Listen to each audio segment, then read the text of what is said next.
Welcome to Inside Saudi. A podcast about life, family, style, and culture inside Saudi Arabia today. I'm your co-host, Vesna Petrovic. And I'm Carly Overman. Welcome to episode 3. So today's episode is all about beauty, style, fashion.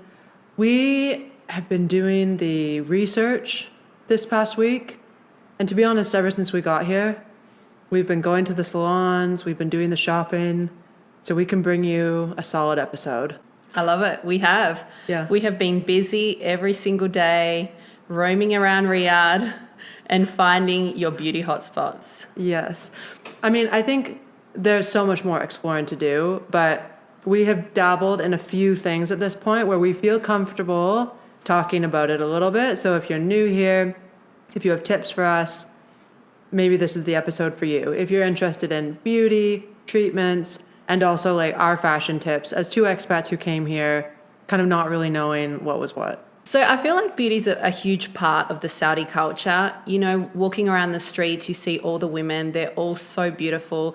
They're all so done up. They're from eyelashes to beautiful lips to beautiful eyebrows. Mm-hmm. They really do stand out. Mm-hmm. And you start to notice like the small details. So when you come here, obviously lots of women are in abayas, they're in the niqab, but then you notice the purse they're wearing, the shoes they're wearing. You notice like their eyes have like eyelashes and like perfect eyeliner. It's a thing here. Like people care about how they present themselves. And it's definitely changed the way that like I show up every single day. What about you? I feel the same. Back home, I used to just wear my workout clothes, you know, school pickup, school drop off during the day down to the mall to just get something from the shopping mall. You'd just be super simple and not really worry, like have the mum bun. Mm-hmm. But here I feel like I make a lot more of an effort. Like I wake up, I want to put some makeup on. I'm excited to do my hair.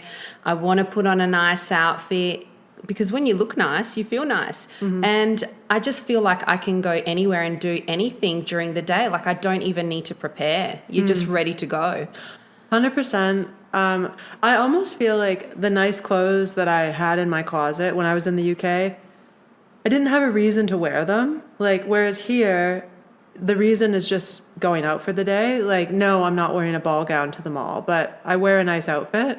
And like, I don't really wear high heels or anything, but you still like, you throw on a nice outfit, you do your hair, you do your makeup. Where we were in the UK, I almost felt out of place if I was doing that because we were in the countryside, we weren't in London anymore. And like, it sets the tone for the day. And you do hear that, like the way you show up every day is what's going to set the tone. But it's hard to do that when you're living in a place that isn't that way. Like, where I lived, it made sense to just wear workout clothes, whatever, not, you know, waste time doing makeup every day because nobody else was. And you kind of looked like you were trying to be a beauty queen in the middle of the countryside. But here, like 100%. And I prefer it so much more. I also feel like back in Oz that when you kind of only got dressed up when you were going out for like a nice dinner or for a birthday, you didn't really... People don't really dress up a lot. So you kind of get excited for those special moments to be able to dress up and wear your nice clothes because your wardrobe is full of it, but you don't really have anywhere to wear it. So I feel here I'm just wearing all of my beautiful clothes. Yeah, I'm the exact same. I'm using my makeup so much more. I'm going to need to buy so much more makeup than I ever have. Like, I literally buy makeup like once a year-ish. That's not going to work here, but I like it. Like, it's not like I'm putting a full face on, but you know, I'm looking presentable every day. And then, yeah, on the clothes, it's like, I'm wearing my outfits. I buy things and I know I'm actually going to wear it like tomorrow because maybe I'll go to lunch. Maybe I'll just walk around the compound, whatever. But like people are here and they're in outfits and it's just a nice atmosphere. And that's what I love. Even when we catch up, we're, you know, walking around the compound, we're always dressed up. We're always ready to go somewhere. And we're doing our podcast editing or some admin work. And we're like, where can we go now? So we can just jump in the car and go wherever because we're ready. Yeah. And I love how your eyebrows and your eyelashes are just to perfection every single day. Talk about them. We've been trying out like more semi-permanent kind of beauty places. I've never done that before, but since moving here, I've had my eyelashes done twice now, and I've had my brows done twice now. And I think it's a learning curve because the first time I got them done, it was like a bit too intense for me. But the second time, it was brow salon, and she just knew what she was doing. Like, she did like a dark brown, and she kind of varied the lengths, and she did like this like cat eye thing. And now I just don't have to do anything to my eyes. I just wake up and I'm like, hey, here I am. I love it. You don't need mascara. Yeah. You don't need to do anything to your brows. You're just ready. Yeah, and same, my brows, I would like fill them in. I've gotten lamination, and then I got HD brows at Brow Salon. And like, I like them both. They're very different. I think probably moving forwards, I would just get like a light tint and then lamination. You've got to test it out and see what works for you because, you know, everyone has like a different level of what they think natural is or whatever they think looks good on them. Because my nails, I like to go all out. But my face, I like to keep it pretty neutral, like just a little bit. But it makes life so easy to get these little things. And there's so many good salons here that, like, we've tried brow. For the nails, we went to this place called Unique Nails. We did. I've been to Basin Boone for nails. I'm trying to think where else. And we're going to try lip blushing soon at Brow. Yeah. I did a home salon when I first got here because I was kind of desperate and I was like, where do I go? So I got a lady to come here and it was lovely, don't get me wrong, but I do think that it feels more luxe when you go to the beauty salon. You're like propping your leg onto someone's knee and they're kind of doing your nails. So you don't get that whole salon experience. They were lovely, but I think that when you go to the salon, you get more of the luxe experience. Honestly, you should go just for like the fashion too, because if you go like Basin Boone and this Brow Salon, like they're both really nice salons. And then the people you see there, you kind of get an idea of like what the cool girls are wearing, like what the style girls are wearing. That maybe like I felt that way when I went in. I was like, that's kind of a nice abaya, and like that's how they wear it, and like they pull the sleeve up a little bit. And so for that too, I love it. I love the salon culture. It's pricey for sure. It definitely is a lot more pricey here than what it is back home, but I think it is well worth it. It's probably similar to London, I would say. Definitely not similar to the countryside, but it's similar to London, which I don't think a lot of people expect. I think some people come and expect it to be really cheap, but the quality is really high. Like you're getting really good, whatever you're doing, like manicures, pedicures, the face stuff. It's really good. So, but yeah, it's like the price reflects it. But and when you walk in, you can definitely tell it's luxe. You walk in and the whole place is just so aesthetically pleasing just to look at. And like you said, you walk in there, you see all the beautiful ladies and the beautiful women. Some of them have taken off their abaya. It kind of feels like you're out with the girls. Like it's so comfortable. It's female only. So you feel like you're on a girls' day out. That is very true. I think that is like the nice thing about Riyadh in general. Like obviously it's very split between male and women, but you walk into a salon and you're in a female space. And so you can take your abaya off. I was in like my tank top getting my treatments done. And I don't know how to describe it. It almost feels like you say, it's like girls' day, like everyone's, like all the girls are there and even people you don't know. It just feels like, I don't know, a little bit of like girl slumber party vibes, like something like that. I like it. Definitely is. And I have to talk about my $1 million facial. Oh my God. So I had that done while Carly was getting her brows and her eyelashes done because we couldn't both get it done at the same time. And now that was so amazing. Have you ever had something like that before? I have never had anything like that. I thought I was going in to just get a simple hydrofacial, what I thought I needed. And the skin glow specialist, Diana, she was absolutely amazing. She was like, no, this is not for you. Your pores are blocked. You definitely need something to unblock them and you need something a little bit more medical grade.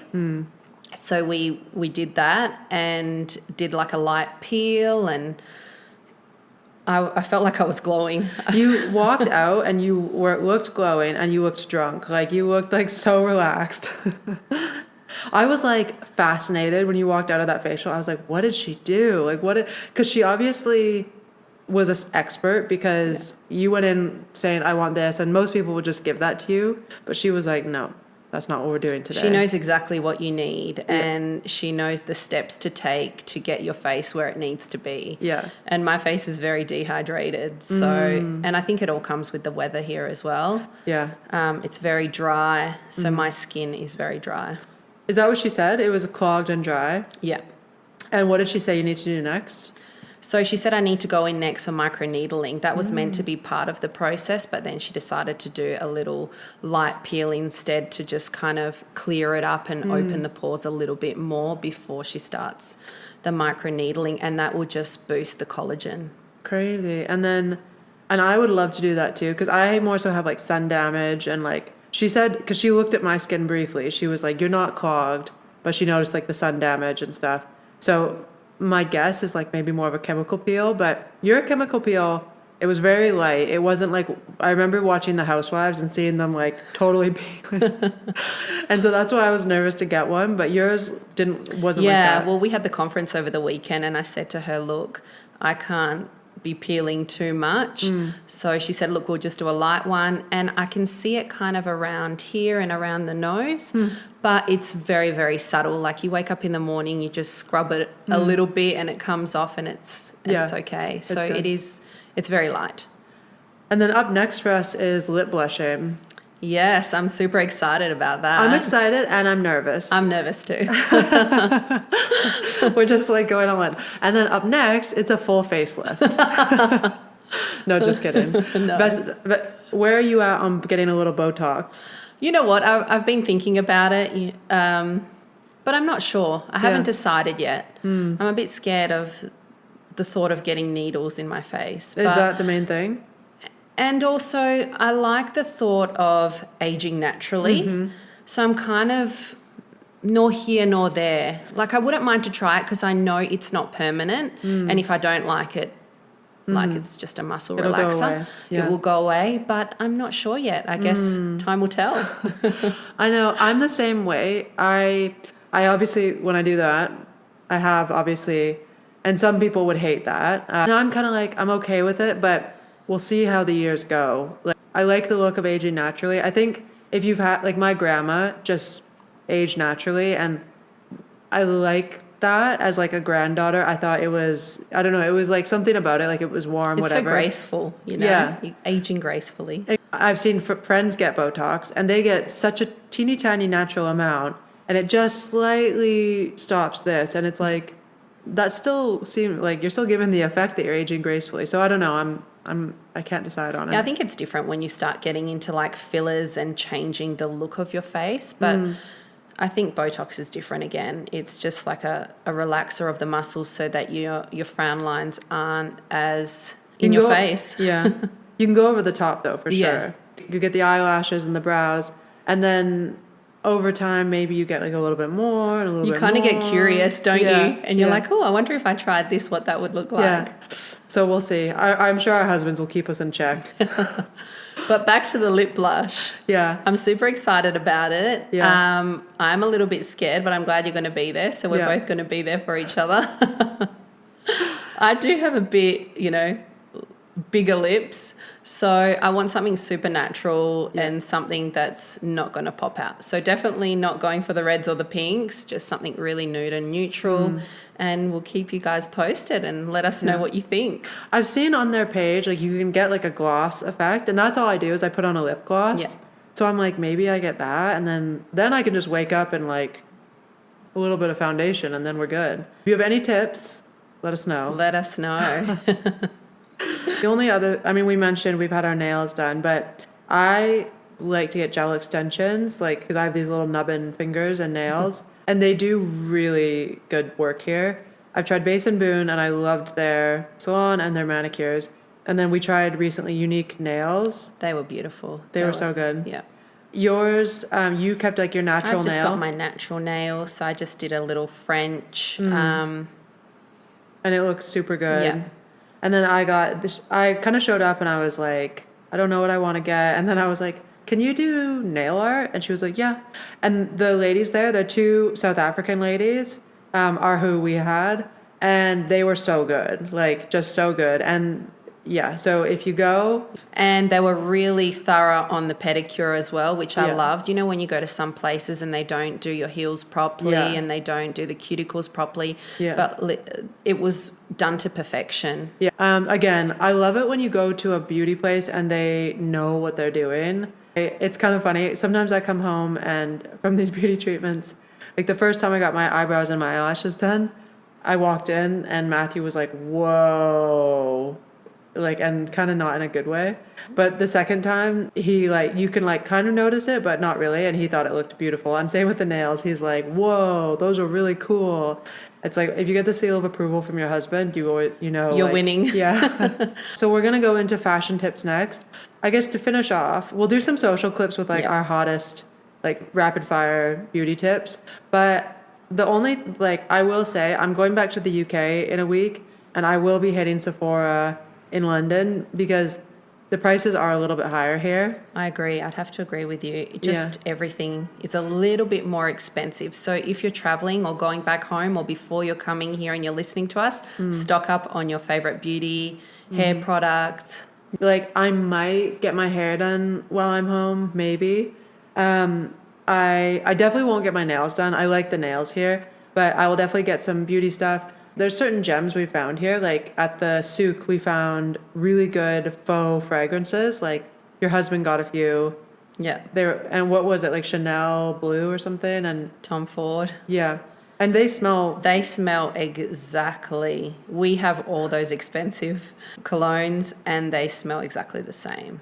So there's things like that. I'm sure over time we're gonna learn more tips like that. But for now, like if you're just gonna buy stuff from Sephora, I would stock up at home. People told me that, I didn't listen. And if you use any products that you know you can't buy here, stock up on them also. I used to use some vegan and cruelty-free products that could only be bought in Australia because they were made there. Yeah. And then I brought some over and I've ran out now, so it's kind of like I don't know what to use and you can't buy it. So now I have to go on that whole journey again of figuring out like what's good for my skin, what suits my skin. And you know, some people flare up from different products or have sensitive skin or you know, need different products. So just stock up. But on that note, let's dive into fashion. We'll start off with these beautiful caftans we're wearing. We got these at Souk 50 reals. Yeah. Can you believe that? People mentioned to go to like these markets and souks for abayas, and it was so much cheaper there. And we should have gone earlier. You got some great I got abayas. 2 abayas as well, and they were 35 real each. And we thought that we got a bargain when I paid 280 for one.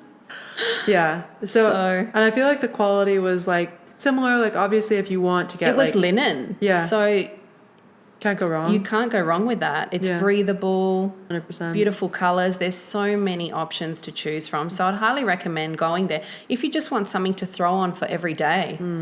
And these, I wasn't sure that I'd like these, and we kind of bought them and we thought, oh, we'll see how they go. And then we came home and we were like, oh, what did we buy? I think they're kind of cute though. Like maybe I would go back and get like a little bit of a simpler one, like not the jewels, but I Yeah. kind of like this for just throwing it on. Because most of my outfits, you need an abaya or something to throw on. Yeah. So I like stuff that like you don't need an abaya. You could just like wear this. I think we need to go back and get a couple more, but like you said, a bit more simple and not so blingy. Yeah. I was moving to Riyadh. Or I guess here, let's start with what I packed that I haven't worn. Okay. Jeans. I haven't really worn jeans. I haven't worn jeans. Oh, maybe once. Yeah. I have these they're called airplane jeans, and I actually bought them for postpartum because they're like stretchy. And I've worn those, but that's it. None of my like structured jeans. They've been too heavy for... I think so. It's still quite warm. It's Yeah. autumn and it's still quite warm, so there's nowhere to wear it and you just kind of feel uncomfortable. I feel like you need more your, you know, 2-piece sets, your nice long skirts and nice shirts, like, you know, baggy shirts. Yeah. I definitely wouldn't be packing anything too heavy. I came with 2 suitcases and one's already gone back to Oz. Really? I sent one back. So what is the stuff that you sent back? So just like dresses and skirts, and I didn't bring anything short or revealing. I just felt like they were too heavy. Like in Oz, when you like some of the Australian designers, they just make their fabrics super super heavy. So like really thick. I sent a few of those back. I sent some shoes back that I wasn't going to wear. Like heels kind of thing? Yeah. I'm more of a flats girl here. And because of the heat, you just want something light and breathable. Yeah. Nobody's ever out in heels. No. Unless you're like out for dinner. Yeah. Nobody in the day is like wearing heels or anything like that. I've noticed a lot of women wear sneakers. Sneakers. Yeah. I love my ballet flats. I love sneakers. I love sandals. You wear loads of like slide on sandals. Yeah, any sets, that's like mainly what I bought, is like just a nice, easy set that you can throw an abaya on with. I've packed all my button downs, but I don't wear them as much anymore. That was more like when I came to visit, that's what I wore with just some like trousers. But I don't wear them as much. My uniform is more like an outfit I like a whatever set, and then I throw an abaya on just because that's more my vibe. And when we get into the compound, I don't mind taking the abaya off, and I've got a whatever. I'm maybe showing a bit of the shoulders, but that's what I like to wear. I have not barely worn any shorts, even on compound. I have these like jean shorts that I used to wear all the time in the UK, like kind of white, longer jean shorts. Haven't ever felt the desire to wear those here. Yeah, I agree. I've got a couple of pairs of shorts and one maybe like kind of mid-length skirt, and I just haven't put it on. I know I can wear it around the compound. It's, you know, you're allowed to wear whatever you want, but I just don't find that I want to wear it. I know. I feel like I like my coiled sets and, you know, just your simple, like your Zara top and your pants. It's all matching. You don't need to worry about, you know, making an outfit look good together. Yeah. And you're just ready. To be quite honest, in the compound we're in, where you're in and out a bit, I think I feel more comfortable wearing something that's a little bit more conservative. Definitely can wear what you want in the compound, but I just think because we're in and out so much, I don't know, and it's not like big concrete walled gates on ours. It just doesn't feel like the right thing to be wearing my like little jean shorts and a tank top. And I feel like I've grown out of that phase as well. I feel like I'm in a new fashion era. I like the flowy looks. I'm loving the sets. I'm loving the very light materials. And that's what I feel like when we packed. It was more, you know, you're never going to pack the right things when you come. The materials here are so much different. They're so much lighter. They fit the weather. Whereas, you know, probably back in Canada, London, Australia, you get your fabrics that suit the weather there. So if I was packing, I would pack like any like kind of light material, any kind of loose things, like that's gonna work. Like kind of loose trousers. If you're packing super tight trousers, like for me personally, that's one I would wear an abaya with. I would still pack all the bases, like your long sleeves, your tank tops, because those things you can like layer under things to make them work. Like singlets. Yeah, I've had sets that I put like a long sleeve under and then I can wear it out kind of thing. So pack all your basics, you know, all that kind of stuff. But jean shorts, probably not. Heavy things that are just like kind of awkward. Like you said, you had a skirt with like a slit at the back. It's like long, but it has a slit at the back. And so it's I didn't realize. Yeah. So it didn't work. Yeah. So it's like, unless you're not leaving the compound, it doesn't work. Or I could, you know, because the slit's at the back, you can wear it with an abaya on top. Yeah, that's true. But then it's just awkward. Yeah. You just want to be ready to go and you don't want to have to worry about a wardrobe malfunction. You want to be respectful and you just want to look good and you want to feel comfortable. Yeah. I see some people that walk around and they maybe are in like more of like a t-shirt and like maybe like, because technically, legally, it's only your shoulders and your knees that have to be covered. I would always, just personally cover down to like my ankles pretty much, maybe slightly higher, but that's as high as I'll go. And then like probably, like I would wear a loose baggy t-shirt if I'm like looking a bit scruffy, but something like this, probably. Like the 3/4 length. Yeah. But I would wear a t-shirt. Like I've definitely run and got a coffee in a t-shirt, big baggy t-shirt and leggings. The reality for me is that, so if you are moving, that's what I go by. But maybe I'm a bit more conservative than... Oh, and if you're confused, just watch our TikToks, watch our Instagram reels. Yeah. We're always showing you the outfits that we're wearing and what you can wear. So there's lots of ideas on there. Mm-hmm. So a few shops that I'd recommend is probably Zara. There's also a shop called COS. And we quite liked Nocturne, Arabia. Yeah. They had some beautiful little sets. And were really fashionable. You feel really beautiful in them. Light. Yeah. There's Riva is kind of a more conservative like brand from here. And they have some cute sets. Some abaya shops that we love. I love this one called Nuf Al Sudari. Deem Abaya. I'm like, that's where I got my palm tree abaya and I love it.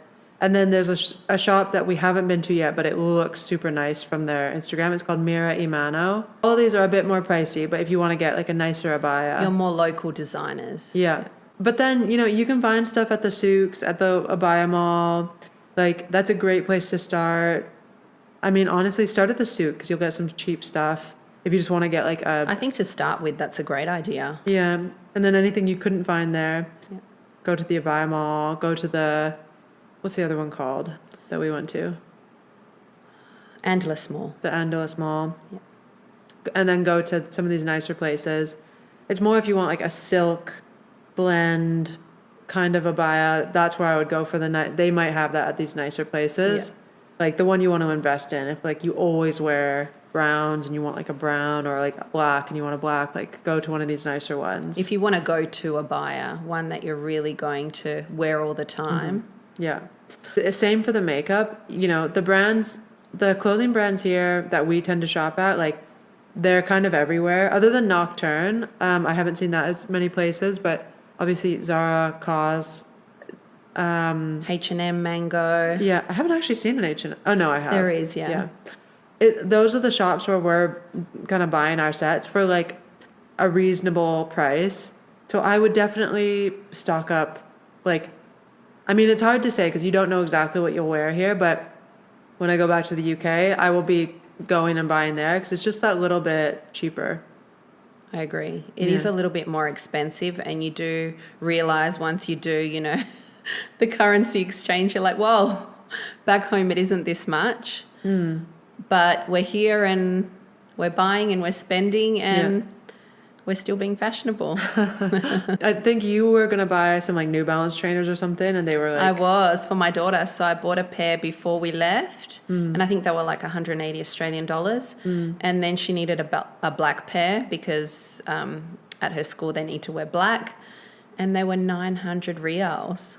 Which is... Oh, divided by 2.4. Yeah. So about 400. Oh my gosh. 350. So something like that. It varies. Like there's some Zara outfits we've chosen that feel really expensive. There's some, it's hard to know, but if you're like, I'm going to need some new trainers, I'm going to need some new makeup, like in the next couple months, I would just get it. Pack what you love as well. Don't get too excited and think you need to pack your whole wardrobe because you don't need it. You can get everything here. Yeah. But pack your favorites. Yeah. And pack smart. But overall, I'm loving it. Love the beauty, love the fashion. We're into it.